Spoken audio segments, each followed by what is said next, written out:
আসসালামু আলাইকুম, আশা করি সবাই ভালো আছেন। আজকে রান্না করব বিরিয়ানি। তার জন্য সমস্ত উপকরণ আমি নিয়ে আসছি। এখানে পোলাও চাল, চিনি গুঁড়া পোলাও চাল, আর এখানে সমস্ত বাটা মশলা, পেঁয়াজ, এই যে দুধ, আর এই যে বিরিয়ানির মশলা, লেবু, কাঁচামরিচ, আর এই যে গরম মশলা। আর এখানে নিয়ে নিয়েছি লেয়ারের মুরগির মাংস। আর আমি কিভাবে বিরিয়ানিটা বানাই আপনারা আমার পুরো ভিডিওটা দেখতে থাকুন। নোয়ারাটা গরম হয়ে গেছে, এখন দিয়ে দিব তেল। তেলটা বেশ পরিমাণ মতোই দিলাম। দিয়ে দিলাম পেঁয়াজ, যে গরম মশলা, এটা ভালো করে ভেজে নিব আমি। তারপরে মশলাগুলো দিব। দিয়ে দিলাম একটু সামান্য পানি, যেন মশলাগুলো পুরানো না যে। আমি এখন একে সমস্ত মশলা দিয়ে দিব। এখানে দিয়ে দিলাম পেঁয়াজ বাটা, রসুন বাটা, আদা বাটা, আর এটা কিন্তু সামান্য জিরা বাটা দিলাম। আর দিয়ে দিলাম ভাজা জিরা গুঁড়া, আর দিয়ে দিলাম মরিচের গুঁড়া, দিলাম স্বাদ মতো লবণ। এখন এটাকে ভালো করে কিছুক্ষণ কষায় নিতে হবে।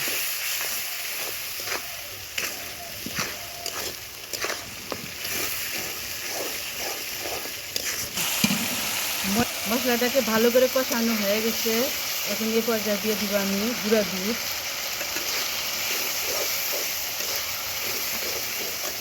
আর দিয়ে দিব সামান্য পরিমাণ লেবুর রস।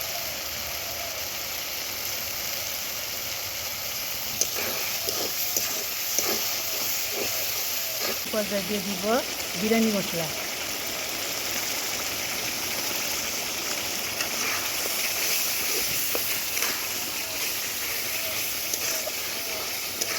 পর্যায়ে দিয়ে দিব মাংস।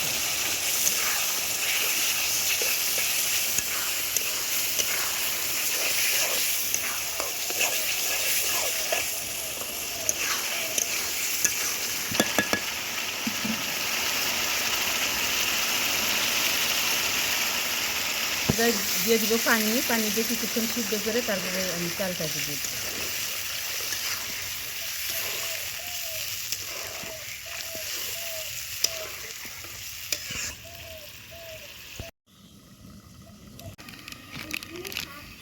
এই যে বিরিয়ানির মাংসটা আমার ভালো করে সিদ্ধ হয়ে গেছে। এক পর্যায়ে হাফ সিদ্ধ, ভালো করে সিদ্ধ না, হাফ সিদ্ধ করে নিলাম। এখন চালটাকে এর মধ্যে দিয়ে আমি ভেজে নিব। দিয়ে দিলাম পোলাও চাল, আগে থেকে দিয়ে রাখি।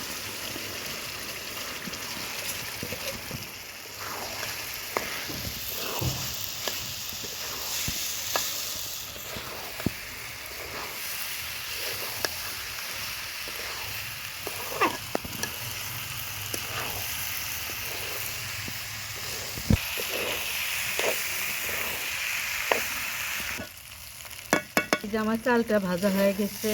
এই পাত্রটা যেহেতু ছোটো, ডোয়ারাটা ছোটো, আমি কিন্তু এর মধ্যে রান্না করবো না। আমি নিব এই যে রাইস কুকারের পটে, এর মধ্যে এখন ঢাইলে দিব।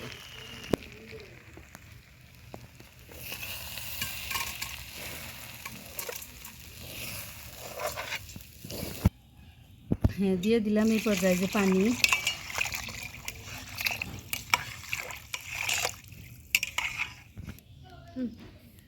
দিয়ে দিলাম চুলার উপরে বসায়, দিয়ে দিলাম ঢাকনি। এটা হতে থাকুক। এই দেখুন, এটা কিন্তু বলক এসে গেছে, প্রায়ই হয়ে আসছে, অর্ধেক হয়েছে। আর অল্প একটু হইলে দমে রাখলেই বাকি অর্ধেকটা হয়ে যাবে।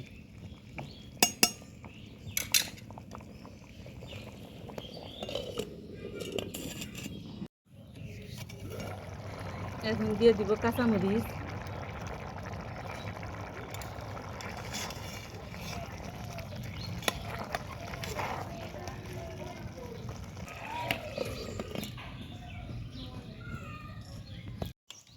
এই হয়ে গেল ঝরঝরে বিরিয়ানি। বিরিয়ানিটা একটু হলে